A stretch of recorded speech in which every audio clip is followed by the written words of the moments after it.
Bom, caros amigos do Arquivo, 2024 marca os 30 anos da morte de Ayrton Senna.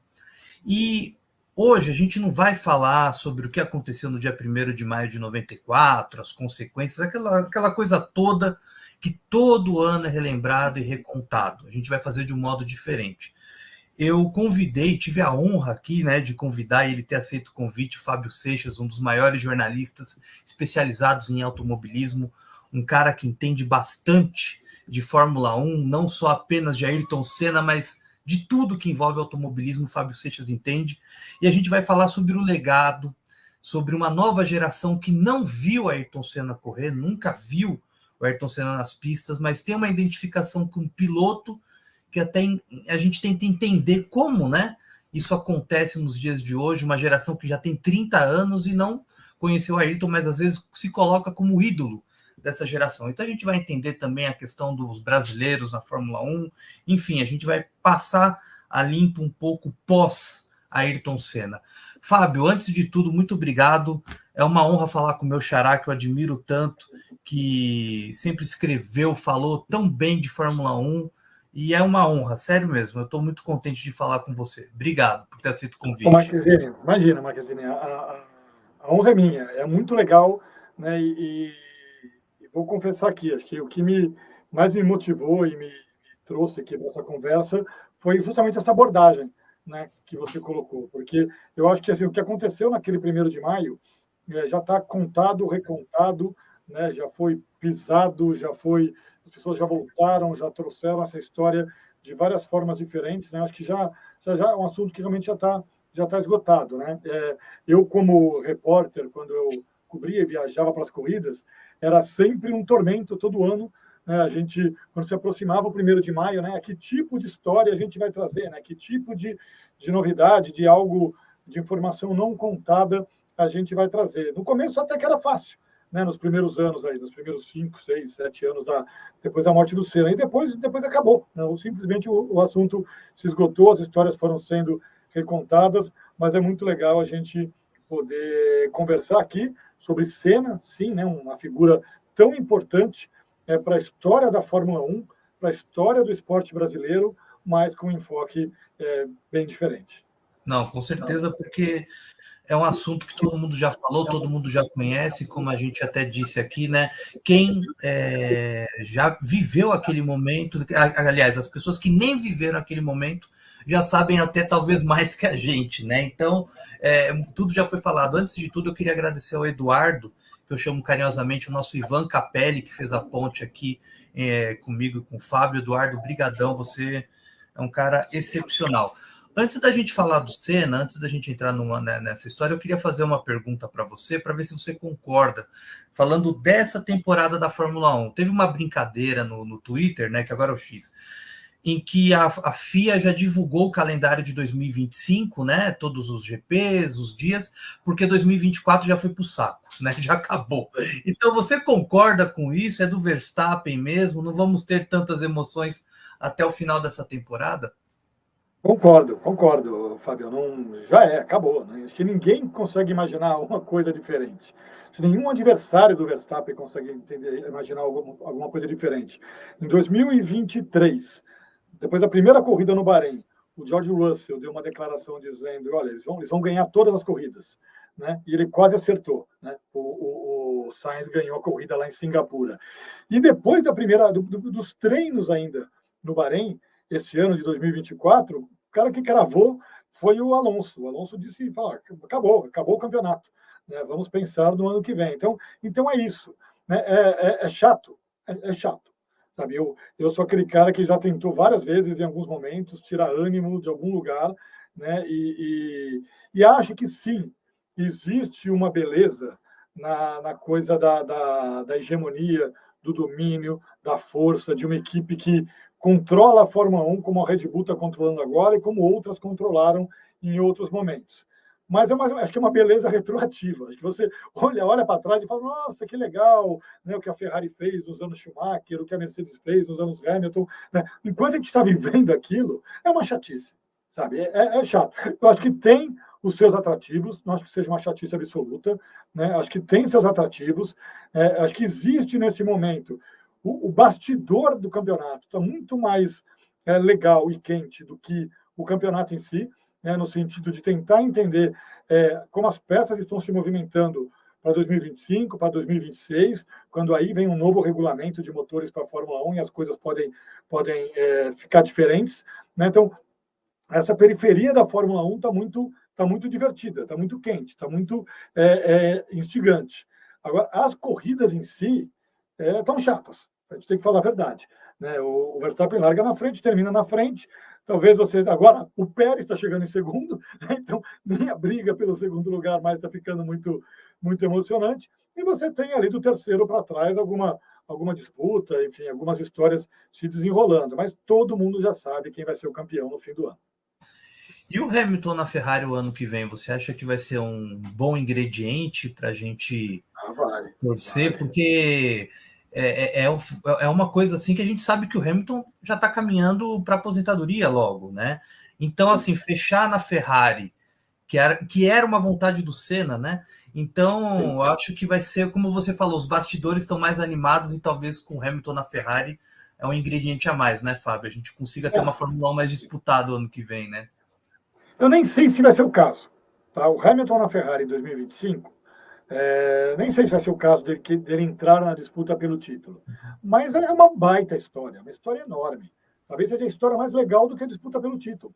Né? É quando a tal da periferia da Fórmula 1 supera o que a gente vê na pista.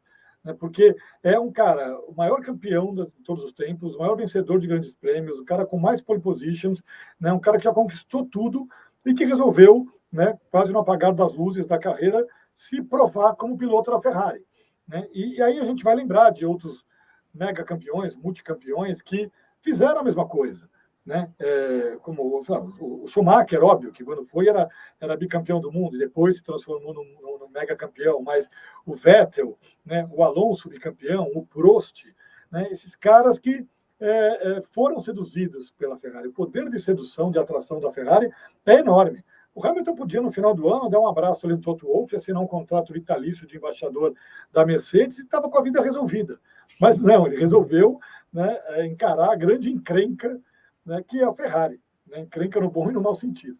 E isso já é uma história espetacular.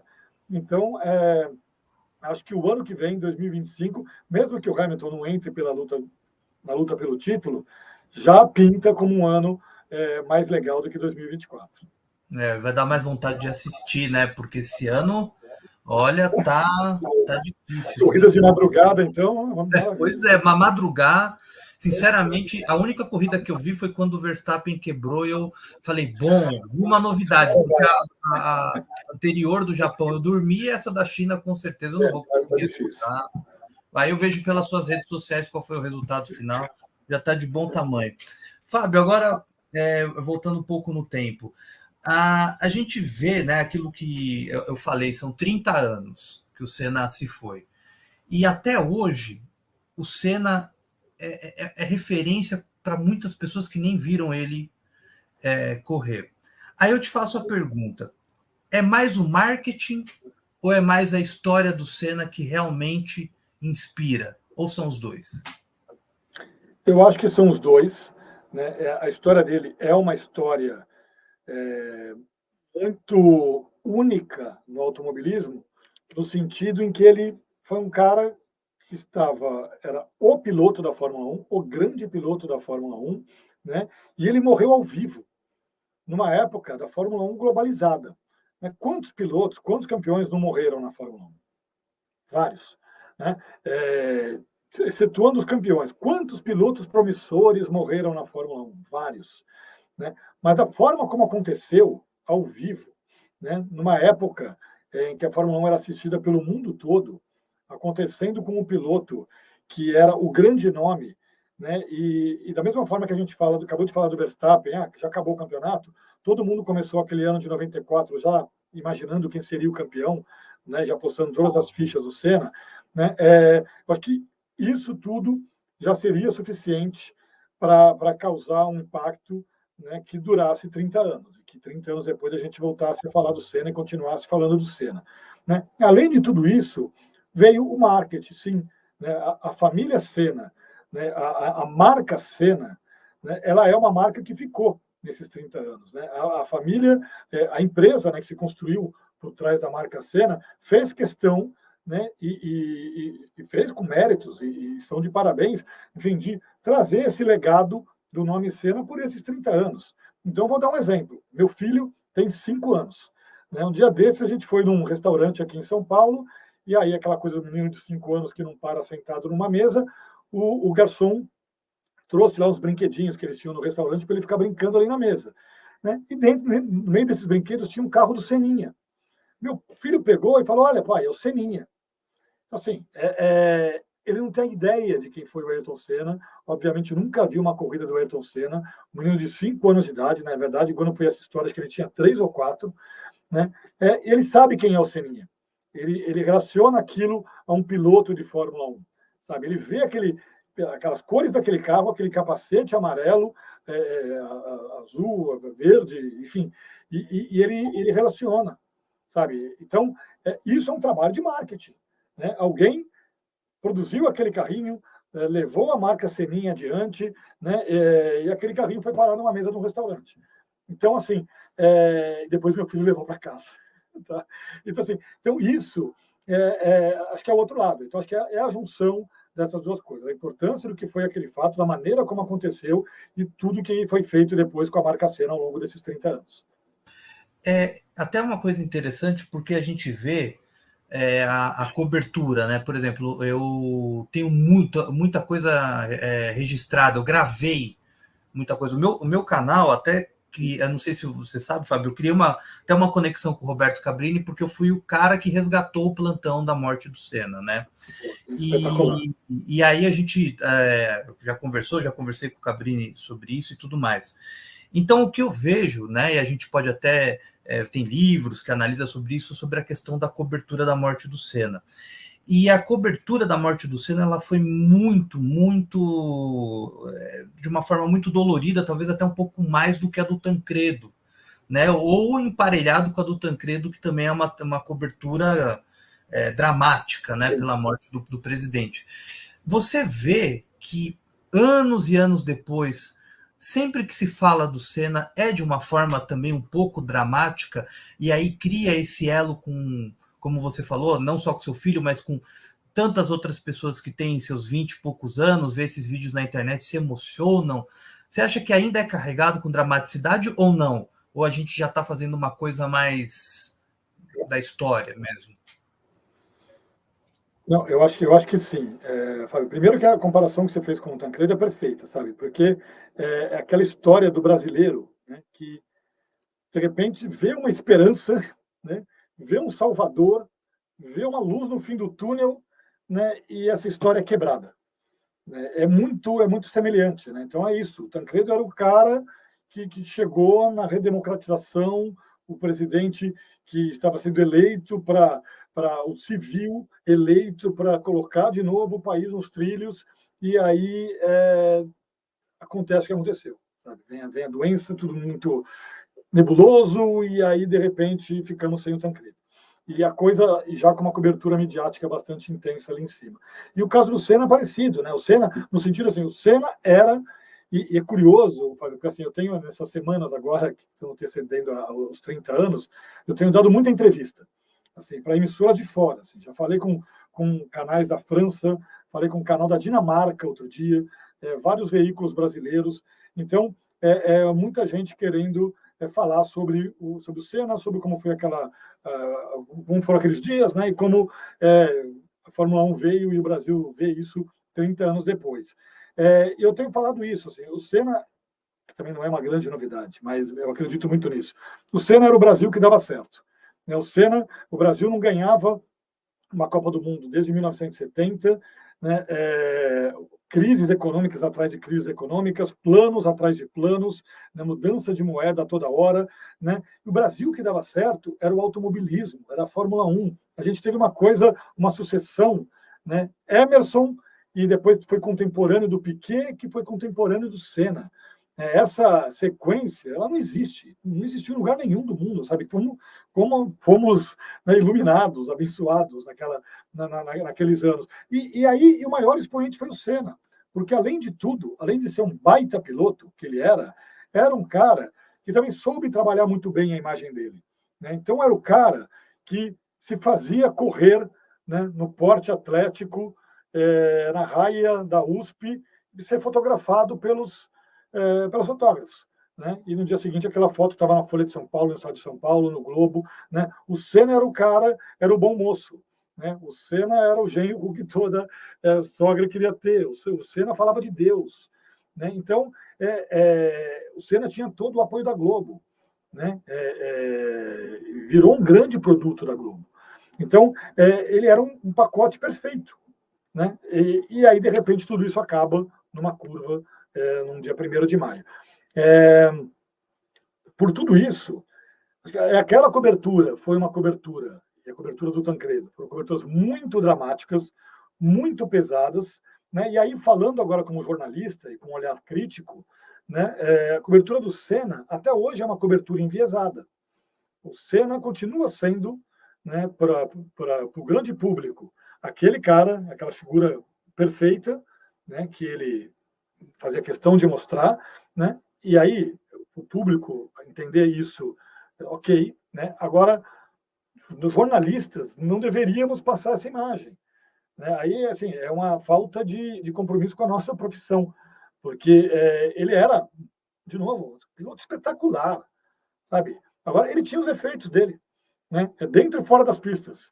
Né? E isso nunca é abordado. Isso nunca, nunca, nunca é abordado. O Senna continua sendo um grande santo para boa parte da imprensa também. Né? E isso, enfim, não é exaltar alguém, né? E não olhar o copo meio vazio, não é bem o papel da imprensa. E há uma outra questão também de que parece que ele não morreu, né? Sim. A gente sabe que não é isso, a gente morreu mesmo, mas assim, é uma questão que parece que ele não descansa, né, Fábio? Tem aquela questão de deixar a pessoa, ele não descansa, eu acho que ele não tem sossego, porque tudo se envolve no Senna. E é incrível, não sei se você tem essa percepção, porque independente das falhas ou dos erros, enfim, dentro e fora das pistas, Emerson Fittipaldi e Nelson Piquet fizeram história no automobilismo, assim como Rubinho Barrichello e o Felipe Massa. Mas é o culto, então é aquela coisa, às vezes dá uma impressão do que, tipo, morrer cedo é a solução. Claro que não é, pelo amor, mas assim, parece que morrer cedo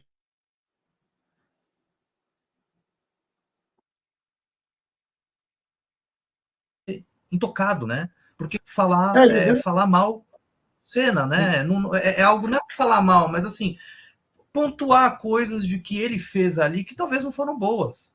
A Sim. gente pode falar que aquela questão do GP do Japão de 90 não foi nada legal ali, né?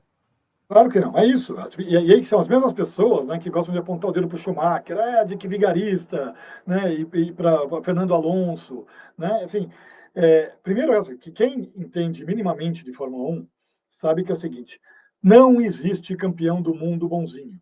Não existe. Não existe. Sabe, o cara tem que pisar na cabeça da mãe para chegar lá onde ele chegou. Esses caras todos fazem isso. Né? É do jogo, é um esporte muito competitivo, muito agressivo, muito violento no tratar, né? Na pista, nas pistas e nos bastidores. Né? Eu, quando terminei de fazer, e aí é um bastidor de cobertura jornalísticas, né? Eu, quando terminei minha última corrida, fiz várias temporadas seguidas, né? A última temporada, fazendo todos os GPs e tudo mais que eu fiz, foi 2006. E também foi a última temporada do Pedro Bassan como repórter da Globo. Quando a gente pousou e era um GP da China, se eu não me engano. Quando a gente pousou no Brasil, depois da última corrida de ambos, assim, coberturas extensivas de Fórmula 1, o Bassan bateu nas minhas costas e falou: Fábio, a Fórmula 1 só nos tornou pessoas piores. Por que isso? Porque para você sobreviver naquele meio, perdoe a expressão, tinha que ser escroto. Você tinha, porque senão um jornalista do lado te atropelava, passava em cima de você, sabe? Eu cansei de levar cotovelada em aglomeração para entrevistar piloto e de dar também, porque você tinha que se impor lá dentro. era um ambiente ruim, era complicado, né? Imagina entre os pilotos, imagina o nível desses caras. Então, assim, é óbvio que o Senna cometeu os erros dele. Só que o Senna, da maneira como tudo aconteceu, ele virou um mito, né? E mito, você não discute, né? Assim, é muito difícil, né? Fica num lugar ali inatingível. Emerson, Piquet, Rubinho, Massa, todos esses caras tiveram tempo de envelhecer, né? Estão envelhecendo, né? E ao ter tempo de envelhecer, também você tem mais tempo de cometer erros, né? Olha as coisas que o Emerson fez, né? Os rolos em que o Emerson se meteu, né? Olha os rolos que o Piquet se meteu, olha quem o Piquet foi se meter, sabe? E o Senna não, né? O Senna, a vida dele ali foi interrompida aos 34 anos e ele não teve tempo de errar mais, né? E virou um mito, e terminou como mito, né? Então é isso, é muito difícil, né? Assim, e aí, e pelo outro lado, é muito tentador, e eu como jornalista experimentei isso na prática, você e hoje o mundo inteiro, hoje, né? Isso aqui, né? As redes sociais, está todo mundo em busca de audiência, né? Você colocar o nome do Senna em qualquer coisa, você colocar uma foto do Senna em qualquer post, em qualquer story, você vai explodir de audiência, independentemente do que seja o conteúdo. O conteúdo pode ser uma porcaria. Se você colocar o nome Senna no título, em evidência, se você colocar uma foto do Senna ali no seu post, você vai ter milhares de likes, né? Então é muito tentador hoje em dia, né, você usar o nome do Senna em vão para ir atrás de audiência. Eu até tô abrindo aqui para falar para você o quanto de views tem no YouTube o plantão da morte do Senna. Porque os comentários, por mais incrível que pareça, são de jovens que falam que estão tristes em ver aquilo. É incrível. Tem pessoas que viram, nossa, foi um dia trágico, mas tem pessoas que falam que são quase 1,5 milhão Quem viu ao vivo não de esquece. visualizações. 1,5 milhão. Então é isso, sabe? É isso. Eu tenho certeza, quando eu falo que meu filho de 4 anos, 3 anos, quando ele tinha essa idade, ele sabia quem era o Seninha, ele é um cara que, um moleque que quando tiver 8 anos, ele provavelmente vai esbarrar nesse conteúdo e vai olhar e vai se interessar. Porque isso é história, né? Isso é história da televisão. Não é. Quem viu ao vivo não esquece. Assim como não esquece o 11 de setembro, assim como não esquece, enfim, o assassinato do Kennedy, assim como não esquece o homem pisando na Lua, enfim, quem tinha mais idade, quem tem mais idade. Mas quem viu esse plantão do Senna, quem viu o Cabrini ali dando essa notícia, não esquece, né? E quem não viu pode ficar chocado, pode se interessar, pode ter alguma ideia, mas acho que não consegue dimensionar a comoção, né, o choque coletivo que foi isso para o Brasil naquela ocasião. Tem até um comentário aqui, Fábio, que eu vou falar para você ver o quanto é forte isso. Uma pessoa escreveu assim: morreu com 33 anos, igual Jesus Cristo. Interessante como muitos famosos morrem com a idade do senhor. Então, quer dizer, assim, tá aqui Morreu com mesmo. 34, tá? Mas morreu com 34, tá? Então, mas assim, tipo, é engraçado isso, porque é uma coisa realmente que até É isso, hoje as pessoas confundem, é Virou um muito Deus, virou uma louco. espécie de semideus, uma entidade, né? O que no fundo, eu acho que até para a marca ou para quem cuida da memória dele, acaba sendo ruim, sabe? Porque eu acho que assim, a memória para mim está ligada à verdade, né? E descobri, não foi santo, não foi, como outros não foram, sabe? Como Jim Clark não foi, sabe? Como tantos outros pilotos que morreram nas pistas não foram, como Ratzenberger não foi, né? Como o Júlio Bianchi não foi, sabe? Então assim, não foi santo, mas enfim, igual, criou-se essa grande confusão no Brasil. igual Pelé, né? O Pelé não foi. O Pelé teve tempo de envelhecer, é isso que eu estou dizendo. Pois O é. Pelé, ele teve tempo de envelhecer, de errar, né? Eu acho que em termos do que fez para o Brasil, se a gente for entrar nessa seara, o Pelé foi muito mais, inclusive. Uhum. Muito mais. Só que tem muito mais gente que critica o Pelé do que gente que critica o Senna. você criticar o Senna hoje, você corre o risco de levar uma pedrada, sabe? As pessoas não admitem que você critica o Ayrton Senna, e você pode criticar o Pelé. Eu acho que o Pelé, em termos da projeção da imagem do Brasil, né, em termos de para onde ele levou o Brasil, para onde ele levou o Santos, para onde, sabe, o que ele conquistou, acho que foi muito mais, sabe? Porque eu estava na seleção que foi a primeira campeã do mundo, em 58. Poxa vida. Né? Então, assim, é muito mais. Só que o Pelé vale a pena escolher. Tem um monte de gente que adora esculhambar o Pelé. Agora, só uma dúvida, Fábio, queria até sua opinião também a respeito disso. Porque a gente está falando de Piquet, Fittipaldi, Senna, Rubinho, Massa, entre tantos outros pilotos que já correram, Gugelmin, Pupo Moreno, enfim. Por que a gente não conseguiu criar uma linhagem, vamos dizer assim, de pilotos e a gente já está um bom tempo fora da Fórmula 1? Eu sei que até um dia eu falei isso com o Flávio Gomes falou, não me importa se tem brasileiro ou não, o que me importa é a Fórmula 1, porque parece que tem que ter um brasileiro ali, mas por quê? Não é nem essa questão de ter uma obrigação, mas por que a gente não conseguiu mais colocar um piloto brasileiro e competitivo na Fórmula 1? Porque o jogo mudou. Antigamente, você tinha essa turma toda que você falou. O Senna não, o Senna ele foi direto do kart para correr de carro na Europa. Mas, normalmente, esses caras corriam de kart no Brasil, começavam a correr de alguma categoria escola no Brasil, né? Uma Fórmula Ford, geralmente, né? Fórmula 3, e aí esses caras iam para a Europa. Daí, na Europa, eles pegavam carros mais ou menos semelhantes, né? E aí, se eles se dessem bem, eles faziam uma escadinha. Fórmula 3, Fórmula 2, Fórmula 1. Tá? A coisa era simples assim. E havia dezenas de equipes de Fórmula 1, de portas abertas para esses pilotos tentarem, das maiores, das mais prestigiosas, das equipes grandes, até as equipes de fundo de quintal, que às vezes o cara conseguia, levava uma grana de um patrocinador ali, tá? Juntava 2, 3 marcas, punha no carro e o cara conseguia correr. Né? Hoje em dia esse jogo mudou. Hoje em dia, para começo de conversa, o funil está muito mais estreito. Então você tem 10 equipes na Fórmula 1 e a Fórmula 1 adotou, né, desde a chegada da Liberty Media, esse sistema de franquias, né, como se essas 10 equipes fossem 10 times da NBA, ninguém mais entra. Né, a Andretti está tentando entrar com toda a estrutura, com o apoio da Cadillac, e não consegue. Né, e, por outro lado, você tem... Então, já ficou mais difícil chegar, né, de ter vaga para entrar. E aí, para você entrar nessa vaga, ou tem dois caminhos. Ou você traz muito dinheiro, né? E aí você pega o caso do Lance Stroll, nem se diga, né? O pai comprou uma equipe para o filho, mais um Latifi, né?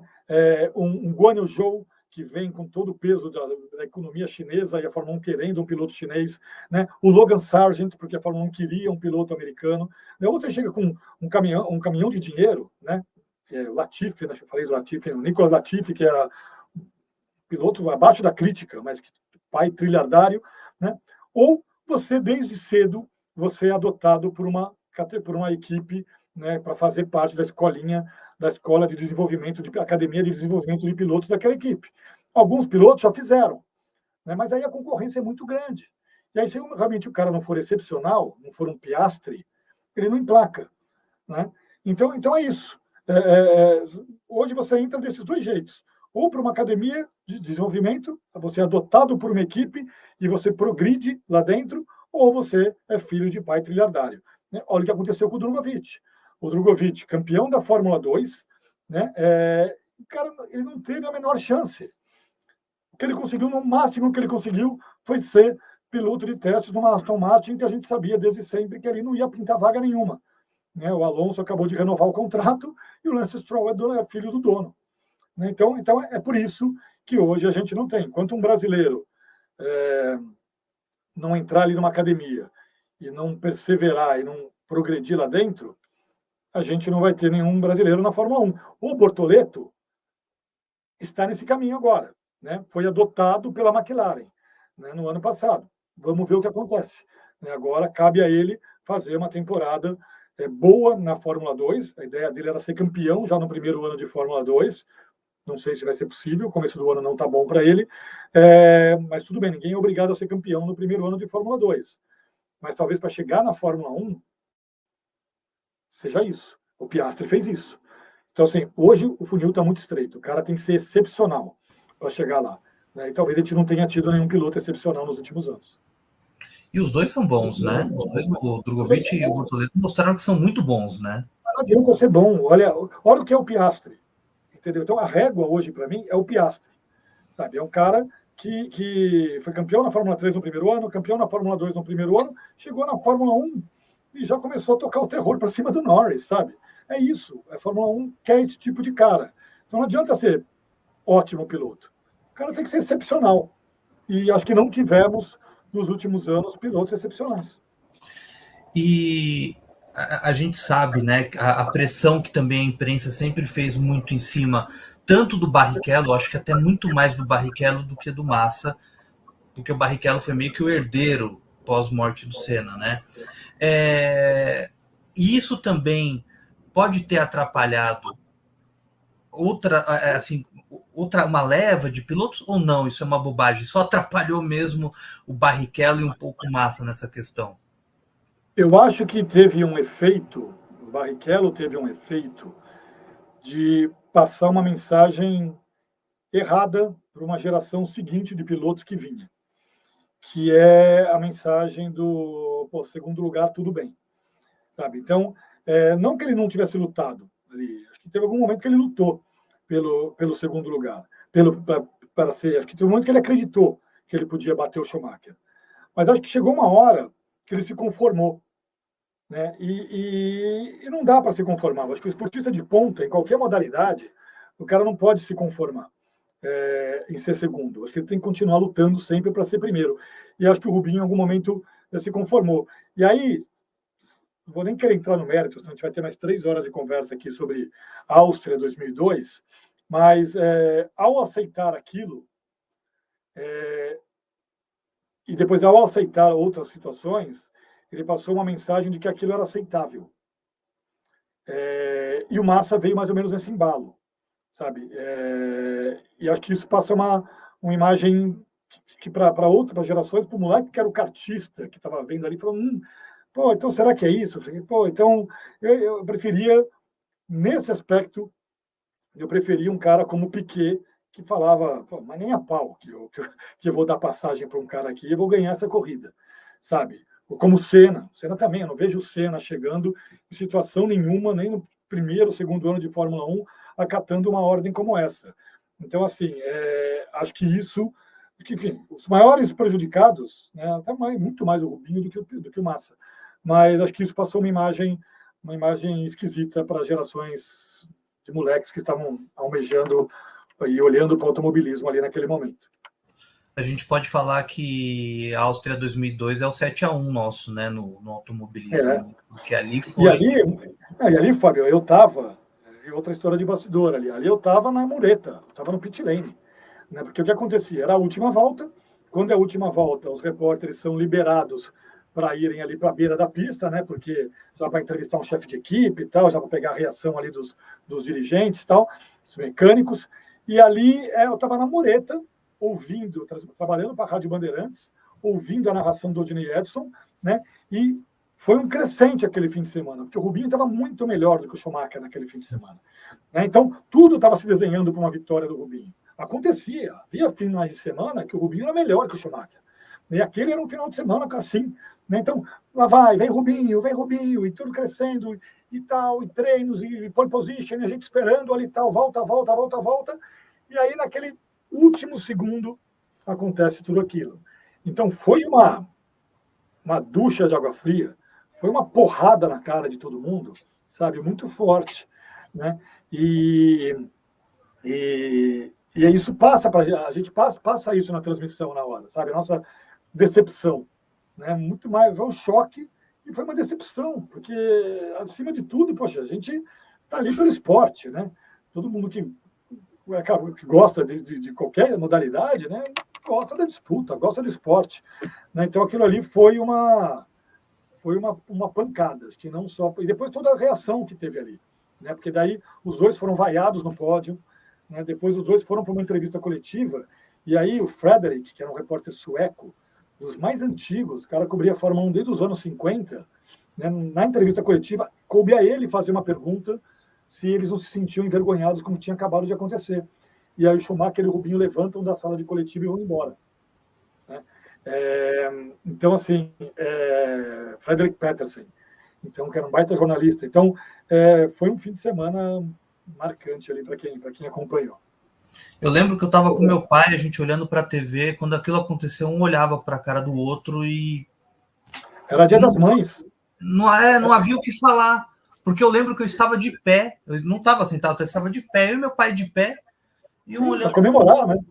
E não e ficou um negócio assim que a gente não conseguia falar. Parece que é exagero, mas é verdade, não dava o que falar. E era Dia das Mães, teve isso ainda, era Dia das Mães. Pois é. Foi um domingo que as famílias estavam reunidas. Vamos ver a corrida, daqui a pouco tem o almoço, entendeu? Então teve esse componente ainda no Brasil, sabe? Não, aquilo ali, é como eu falo, foi o 7-1 mesmo do nosso automobilismo. Fábio, antes da gente encerrar aqui a nossa conversa, então eu queria que você colocasse, de uma forma que você achar melhor, claro, qual foi o melhor momento do Senna na Fórmula 1 e o pior momento do Senna na Fórmula 1. Eu digo o pior momento não dele ser prejudicado, um momento assim que, ele foi legal ali, e um momento que você se recorda e fala que foi uma das grandes corridas do Senna. Para você, qual foi o pior e o melhor momento dele? Olha, acho que Donington, em 93, né? Acho que todo mundo lembra dessa corrida, né? Enfim, a largada do Senna, o que ele fez naquela corrida. Rubinho também fez uma belíssima corrida ali, uma belíssima largada, né? Mas eu tenho um carinho especial por Mônaco 84, que ele não ganhou, né? Ele não ganhou, mas ali ele mostrou o cartão de visitas para o mundo. Porque quando a gente falou aqui sobre jovens pilotos, sobre caras excepcionais, quando eu citei o Piastri, né? Eu sempre falei que piloto excepcional, Piastri, esses caras, eles têm que chegar chegando. Cara, tem que chegar chegando, tem que chegar mostrando serviço. Né? E o Senna, logo nas primeiras corridas dele na Fórmula 1, fez aquilo. Né? Ali, todo mundo já desconfiava, né, do que ele era, pelo que ele fez na Fórmula 3. Mas ali, todo mundo falou, pô, é esse cara, sabe? Já temos o próximo campeão do mundo, o cara que vai conduzir a Fórmula 1 pelas próximas temporadas. Então, tem um carinho muito especial por Mônaco 84. Piores momentos do Senna, eu acho que, enfim, ele com Prost, né, não dá para tirar, enfim, ele acertando o Prost e os dois indo para fora e num movimento completamente calculado, né? Isso acho que ninguém, acho que é um pior momento. E tem um momento também que aí não é exatamente a culpa dele, né? Mas o pior momento que ele viveu, eu acho que é exatamente 94, aquele começo de ano de 94, né? Porque ele percebe, e aí o Flávio Gomes deve ter passado essa história também para vocês, né? Que quando ele foi, testou o carro no Estoril, o Flávio estava lá, ele vira para o Flávio e fala: puta, bem na minha vez, cagaram no carro. Né? Porque era isso, era a Williams que tinha sido campeã em 92 com o Mansell, 93 com o Prost, ganhando tudo, né? Dominando as temporadas.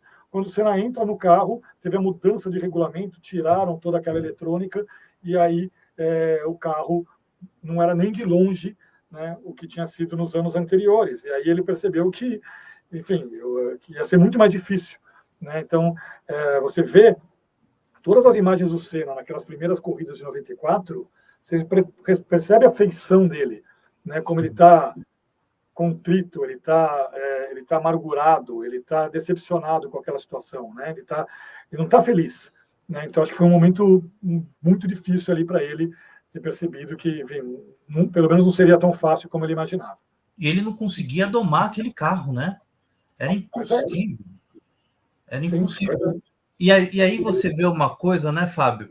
Que se não tivesse ocorrido aquela tragédia, o Senna poderia ter disputado como o Damon Hill disputou aquele título até a última prova. Né? Então você vê, né? Se o Damon Hill levou o campeonato até o final, imagina que o Senna não faria. Pois é. É porque todo mundo imaginou que fosse ser a primeira volta já fosse desaparecer, entendeu? Do campeonato ele já fosse desaparecer na frente da concorrência. E não foi isso que aconteceu. Né? E aí você falou daquelas imagens do semblante dele, todo mundo usou aquilo como se fosse ele estava imaginando que ia morrer, e não era nada daquilo, era uma preocupação dele estar com um piloto jovem na cola dele, que era o Schumacher, que não tinha nada a perder, né? Tinha tudo para ganhar ali, e ele com aquele carro que era uma onça, né? No português bem claro, ele estava muito puto, entendeu? Com tudo aquilo. E é isso, ia ter que reverter aquela situação, ia conseguir, né? Mas não teve tempo para isso. Fábio, obrigado. Foi um prazer imenso falar com você, conhecer você, finalmente conversando com você, mesmo que virtualmente. Eu acompanho sua carreira há muito tempo, admiro muito o modo que você fala, o modo que você escreve, traz a comunicação da Fórmula 1. Você é, sem sombra de dúvida, um dos maiores jornalistas de automobilismo do Brasil. Isso não é porque você está aqui, você está ali do lado de grandes feras como o Reginaldo Leme, como o próprio Flávio Gomes. Você domina de uma forma muito bacana a forma que você passa a informação e conta a história. É fácil entender, mesmo que muita gente fale que o automobilismo é difícil, você torna fácil e atraente para quem está lendo. E eu estou contente que você está na Cazé TV, né? Eu queria que você falasse um pouco como é que está sendo lá, como é que está sendo. Obrigado, Marquezinho. Não, primeiro, obrigado, cara. Para mim é um prazer enorme. Adoro falar com quem trata bem a informação, com quem trata bem dos assuntos, sabe? Com quem fala de memória, sabe? Que isso é fundamental, né? E de novo, ainda bem, também agradeço o Edu, que fez a ponte aqui com a gente, um grande cara, também outro apaixonado por automobilismo e por memória. Estou na Cazé TV, né, na Live Mode, né, que é a empresa que está ali por trás da Cazé TV, trabalhando nesse mundo digital. Eu acho que é muito importante a gente estar indo atrás, a gente está evoluindo. Eu comecei com rádio, trabalhei 18 anos em jornal impresso, depois fui para a TV, né, e agora estou no digital. Eu acho que é isso, acho que a gente precisa se mexer, precisa aprender. É um eterno aprendizado, acho que não dá para ficar acomodado. Estou aprendendo muito, estou aqui há pouquíssimo tempo, já aprendi muito e só fico feliz de entender e de imaginar tudo que eu tenho para aprender ainda daqui para frente. Mas tem muita gente jovem aqui e muita gente muito competente. Então, é muito bom aprender. Fico feliz de acordar todo dia e vir para cá, porque, acima de tudo, estou aprendendo bastante. Não, bacana. Eu só desejo muito sucesso. O talento você já tem. Só desejo muito sucesso para você na Cazé TV, aonde você estiver. Vou estar te acompanhando e saboreando o modo como você traz a comunicação. Sou um fã mesmo, estou rasgando cedo aqui, não pedi emprego para o Fábio, nada. Estou aqui realmente admirado aqui por ter você. E ó, você falou com gente do exterior e ainda deu uma canja aqui no meu canal, estou me sentindo importante agora, né? Então também estou me sentindo valorizado. E foi a mais legal de todas foi aqui. Obrigado, Fábio, obrigado. Bom, eu vou deixar aqui Imagina. Eu vou deixar na descrição o Instagram do Fábio Seixas, para você que gosta de automobilismo, é muito bacana o Instagram dele, tá aqui na descrição do vídeo, acesse, acompanhe, que ele tá ali sempre atualizando com as informações e histórias da Fórmula 1.